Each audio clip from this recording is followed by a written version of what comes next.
ਸਤਿ ਸ਼੍ਰੀ ਅਕਾਲ, ਸਵਾਗਤ ਹੈ ਤੁਹਾਡਾ ਸਾਰਿਆਂ ਦਾ ਇਨ ਫੋਕਸ ਦੇ ਵਿੱਚ। ਮੈਂ ਹਾਂ ਰੁਪਿੰਦਰ ਕੌਰ।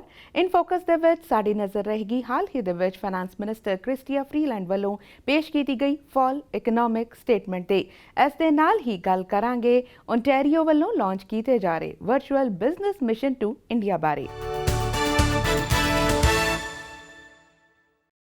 ਹਾਲ ਹੀ ਦੇ ਵਿੱਚ ਫਾਈਨਾਂਸ ਮਿਨਿਸਟਰ ਕ੍ਰਿਸਟੀਆ ਫਰੀਲੈਂਡ ਵੱਲੋਂ ਫਾਲ ਇਕਨੋਮਿਕ ਸਟੇਟਮੈਂਟ ਪੇਸ਼ ਕੀਤੀ ਗਈ, ਜਿਸ ਦੇ ਵਿੱਚ ਕੋਵਿਡ-19 ਤੋਂ ਰਿਕਵਰੀ ਲਈ 3 ਸਾਲਾਂ ਦੀ ਯੋਜਨਾ ਦਾ ਐਲਾਨ ਵੀ ਕੀਤਾ ਗਿਆ ਹੈ। ਇਸ ਸੰਬੰਧੀ ਜ਼ਿਆਦਾ ਜਾਣਕਾਰੀ ਲਈ ਸਾਡੇ ਨਾਲ ਜੁੜ ਰਹੇ ਨੇ minister of families, children and social development Ahmed Hussen. Hello, Minister. Thank you so much for joining the call. Thank you so much for having me. It's a pleasure to be on your show once again. Minister, during the fall economic statement, we have seen what the government have presented and how opposition have reacted. As the focus will be on childcare, long-term care, hospitality and tourism, we will talk about it. But deficit is projected to reach $381 billion by end of March 2021. Canada needs growth plan. So what will determine how much is to be spent and what will be the focus on? The focus is on two things. One is to help Canadians to get through this COVID-19 pandemic. Canadians continue to need help, although I must say that our plan is working. 80% of the jobs that we lost early in the pandemic have been recovered. That shows that our plan of supporting families, supporting businesses, supporting children is working. But we are still not out of the woods yet. We're in the second wave of the COVID-19 pandemic, and we have to keep supporting Canadians, Canadian businesses and families. So that's the first focus. The second focus is to emerge and build back better, build back stronger, and build a more resilient economy. And to do that, we have to, of course, diversify, make sure that we are investing in green technology, clean technology, that we are including more people in the economy. And that, by the way, includes childcare. By providing childcare, more affordable childcare to parents in Canada, we will give an opportunity for parents, especially women, to be able to go back to the workforce, because many of them are not working because of a lack of affordable childcare. As you mentioned about the national childcare system, which have been announced, how will government provide affordable and accessible childcare? Because this support is needed now, but it will be provided down the line. Well, it is true that it's needed now, and it's something that Canadians have been asking us to do, and previous governments as well. But building a national system of affordable childcare, you cannot do that overnight. You need the foundational pieces, and one of the biggest foundational pieces is to provide for the workers who will the early childhood educators who will educate those children. Without an increase in the early childhood educators, you cannot increase childcare spaces. So the fall economic statement is laying those foundations, and the first one is again investing $420 million to support, retain, and train and attract and pay more early childhood educators. That's a big piece. $420 million will ensure that we can increase the number of early childhood educators in Canada, because without that, again, you can't expand the system without the teachers. So you have to keep the teachers that you have, but also recruit more teachers and incentivize that career. The second thing we're doing is investing $20 million for a national secretariat for early learning and childcare. And what that secretariat will do is it will provide research and data and best practices across the country. And then after that is when we will get together with provinces and territories to build this truly national system, which will be affordable childcare, but also high quality childcare for parents, especially women. And by the way, this is not only a smart social policy; it's a smart economic policy, because every dollar that we invest in childcare, we will also get a big return on that dollar, because people will be working, the economy will do better. There will be more workers who will pay more taxes, as well as just increase our gross domestic product. So when you have more women working in the economy, all Canadians do better. Minister, as you mentioned about help for the women, because the priority will be more women working. We have seen during the pandemic, many women lost their jobs and men Yeah. have returned to work, but women did. Finance Minister also mentioned in her speech about the help for women. Can you please elaborate what kind and when this help will be given? Yes, what the finance minister was talking about was a number of things. First of all, by investing in affordable childcare, we will close the gap between men and women working in this country. Right now, women are behind men when it comes to labor market participation. So by investing in affordable childcare, we will ensure that m- a lot more Canadians are able to go back to work. The second thing is investing in an economy that recovers in a more resilient manner. And the way to do that is to invest in clean technology, is to invest in 3 to 4% of our GDP in a stimulus package, which will include a number of things. It includes, for example, providing 700,000 different grants for for home retrofits to make homes more energy efficient. It also means putting in place policies to attract more women to the labor market, including in places where they traditionally have not been engaged in, like the building trades, for example. It also involves skills training.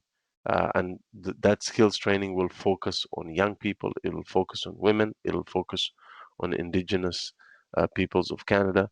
It'll focus on all the people that have been excluded from our economy, because when those people are included from our economy, when all those people are participating in the labor market, we all do better as a country and as a society. Minister, apart from the help for women's and child care, we Yeah. have seen help for long-term care, hospitality, and tourism have been announced.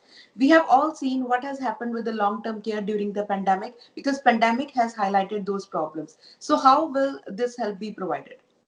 Number one, we've already indicated that we will come out with national standards for long-term care facilities. As you know, long-term care facilities were hit very, very hard in the first wave of the COVID-19 pandemic, and we have experienced and we've gotten feedback from many members of the community as well as members of parliament that this is something that we have to move on to set national standards led by the government of Canada. The second thing that I want to go back to families is we will be providing extra help for families.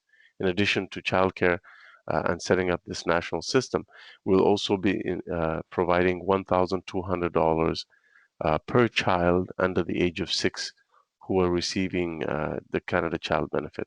So this will help low income and moderate income families provide $1,200 per child under the age of 6 in the year 2021, so next year. Um, in addition to that, you asked me a question about the tourism sector and those sectors that are struggling. We will provide that assistance through the regional development agencies and making sure that we have that targeted support to different industries who've been really hit hard by the COVID-19 pandemic, especially the tourism industry. But Minister, if we look at the reaction of this fall economic statement by opposition or by the premiers, especially premiers, they are disappointed because they have been calling for health transfer fund, but nothing has been announced for that. The Prime Minister Justin Trudeau has spoken about this yesterday. He is scheduled to meet the premiers of provinces and territories soon, and they will have a First Minister's meeting. And he's indicated yesterday that he's open to looking at that issue once again. Okay, Minister, at the end, I would like to know what is the plan to get back to balance and what is the time frame? Well, look, we have two different choices. The conservative choice is not to spend on people and help families, which is what they did in 2008, and that hurt a lot of people. It made sure that many businesses were closed off permanently, that bankrupt. We don't want to do that. It makes more sense to spend now and help people recover those jobs, keep more people employed, and keep businesses surviving than having all these losses down the road if we don't spend money now, and we would have to spend even more money to support Canadians. So the conservative approach doesn't work. 2008 recession proved that. We are taking a smarter approach by investing in families now, by investing in businesses, so that those businesses can continue to employ Canadians. That's why we're supporting the businesses. We're supporting workers. We're supporting people who have to take time off because of COVID-19. That's the smart thing to do, and we're taking on that debt so that Canadians don't have to take it on, because we were in a very strong fiscal position going into this pandemic, and I believe our policies will ensure that we emerge much stronger than many countries coming out of this pandemic. Well, Minister, thank you so much for sharing this information on fall economic statement. At the Thank you. end, add anything?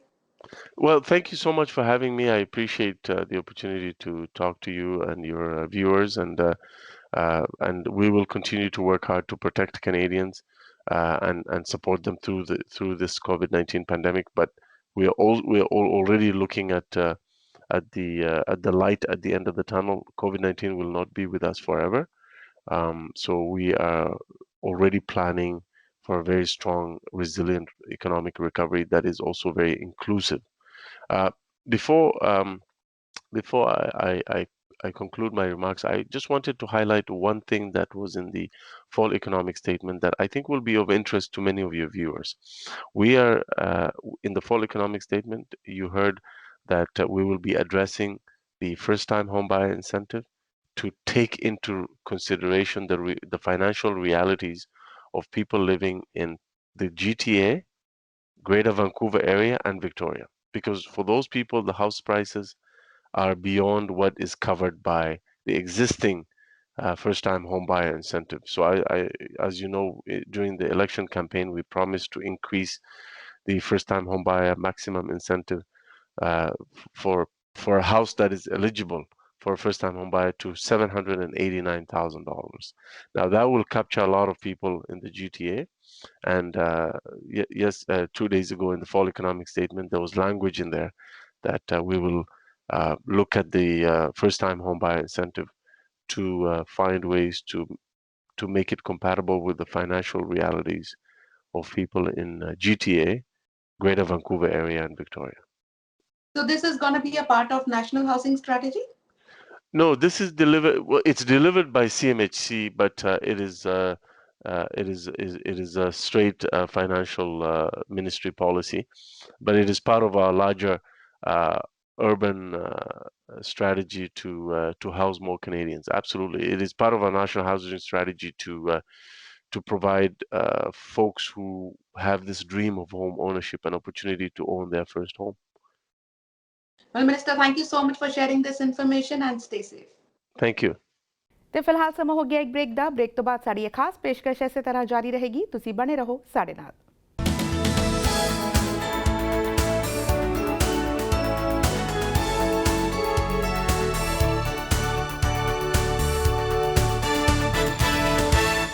Ontario ਵੱਲੋਂ virtually business mission to India launch ਕੀਤਾ ਗਿਆ ਹੈ। ਕੀ ਮਕਸਦ ਹੈ ਇਸ mission ਦਾ ਅਤੇ ਕੀ achieve ਕਰਨ ਦੀ ਕੋਸ਼ਿਸ਼ ਕੀਤੀ ਜਾ ਰਹੀ ਹੈ, ਇਸੇ ਸੰਬੰਧੀ ਗੱਲਬਾਤ ਕਰਨ ਲਈ ਸਾਡੇ ਨਾਲ ਜੁੜ ਰਹੇ ਨੇ ओंटारियो ਦੇ minister of economic development, job creation and trade, ਵਿਕ ਫੈਡੇਲੀ। Thank you, Minister Fedeli. Thank you so much for joining the call. It's great to be back with you today. Thank you. Minister Fedeli, we would like to know, as you have announced the Business Mission to India, this will be a virtual of December. We know Ontario is open for business and jobs, but what will be the main focus of this mission?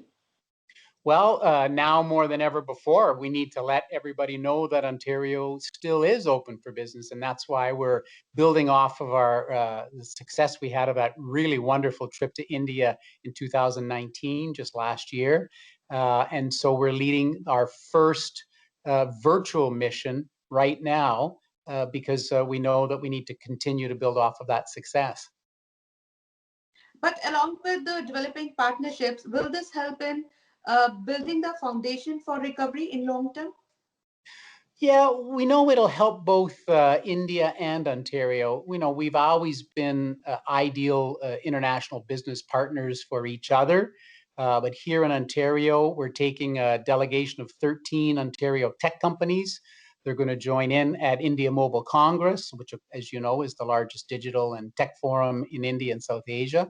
So these 13 businesses are going to have a chance to participate virtually in B2B meetings and networking with hundreds of players in the India telecom sector. And it'll give us in Ontario a chance to really promote the advantages of locating in Ontario. As you mentioned, there will be 13 tech companies. How many business delegates and how many meetings you are looking forward to during this mission? Well, it'll vary, but you're going to think about at least a half a dozen or more meetings with each company. So we're talking about more than 100 meetings, or close to 100 meetings will take place. And in addition, I will also have my own meetings with counterparts. We're gonna meet with companies in advanced manufacturing, AI. We'll do bilateral meetings with other corporate leaders and government counterparts, governments of Maharashtra, Karnataka, Madhya Pradesh. So we'll have a very full agenda for 2 weeks. Okay, in Ontario, Budget 2020, government announced to provide funding to international startups in Ontario. Taking it forward, will this mission attract emerging companies from India to expand their operations across Ontario? Yeah, I think it's going to be very important. I mean, we know that the Indian economy is projected to grow and grow substantially. And it's our job now to tell them all about the great opportunities here in Ontario. Whether it's the highly skilled workforce, our world-class innovation system, competitive business costs, the access to global markets. Think about the NAFTA agreement. This would give India an opportunity into the US and Mexico, along with the almost 50 other trade deals that we have. We offer a stable, reliable political and economic climate. It's a business-friendly jurisdiction. So we've got a lot to offer the Indian companies. So we'll have the same message we brought last year, but a lot bigger and better. We've substantially reduced hydro rates in Ontario, reduced local property taxes in Ontario. So from the day we were first elected, we are now able to tell businesses that they can say that we've reduced the cost of doing business in Ontario by about $7 billion a year. So this is really one of the important aspects in addition to all of the other things I've mentioned. But if we look at India, they are promoting Made in India. If we look at Ontario, Ontario is promoting Made in Ontario, which we understand is important to recover from this pandemic. But do you think both jurisdictions will benefit with this mission? Well, I do. I mean, think about all of the great companies from Ontario who are located in India who do work in both places. Companies like OpenText or McCain Foods or Sun Life Financial. And think about Indian companies who are here: ICICI Bank, Tata, Paytm, and others. They understand the importance of doing business in both jurisdictions simultaneously. So I think this is a really good opportunity for us to promote our tech sector and our advanced manufacturing, and an opportunity to look for investment in India as well. When you led the last mission to India in 2019, many MOUs were signed. So, but after we have seen the pandemic started and everything was held to a stop. Do you think there will be more MOUs signed during this mission, and what we have achieved from the last mission? Well, after the last mission, we certainly not only signed many MOUs, but we had NASCOM come back to Ontario to sign a further MOU here in December of last year before the pandemic. And so we've been continuing all of that great work. So look, we're going to work hard over the next 2 weeks to build these partnerships. And you'll just have to invite me back after the mission's over to tell you all of the successes that we've achieved. Definitely, we would love to talk to you too about the success of this mission. At the end, what are you looking to achieve with this mission?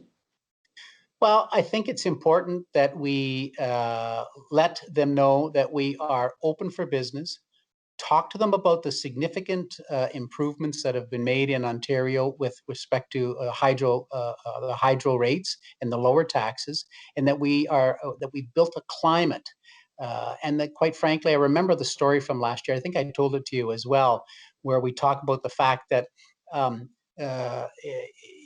there was so much infrastructure and connectivity that was required in India. That was a story that resonated with me, that every single minute of every single day, 30 people move from rural to urban centers in India, and that's 16 million people a year. So the message here in Canada would be, think about it. We'd have to create a new city the size of Ottawa every single month to accommodate that movement. So what do I want to achieve? We want to come back and be able to tell the people of Ontario and the business community there are huge opportunities in India. The scale is mind-boggling, and that we, quite frankly, have a blank canvas to work with, and we want to paint that picture together. Minister, in addition to that, like you mentioned, the majority of Ontarios are coming from India. Majority of international students are coming from India too. Last year, if I'm not wrong, we have seen MOU was signed with Seneca College. Do we have another college in the list this year too? Well, you'll have to wait and see. We haven't provided the list publicly yet of who we'll be meeting for, but I can tell you, we expect a full slate of meetings with companies, with government counterparts, and I'll be very excited to come back and tell you all of those successes. Well, on that note, thank you so much, and we wish you all the very best for this virtual business mission to India. Thank you so much, and stay safe. Thank you. It's great to see you again. Same here. Thank you. ਸੋ ਹੁਣ ਤੱਕ ਲਈ ਬਸ ਇੰਨਾ ਹੀ। ਫਿਲਹਾਲ ਮੈਨੂੰ ਦਿਓ ਇਜਾਜ਼ਤ। ਤੁਸੀਂ ਰੱਖੋ ਆਪਣਾ ਖਿਆਲ ਤੇ ਦੇਸ਼ ਦੁਨੀਆ ਦੀਆਂ ਖਬਰਾਂ ਲਈ ਬਣੇ ਰਹੋ PTC ਦੇ ਨਾਲ।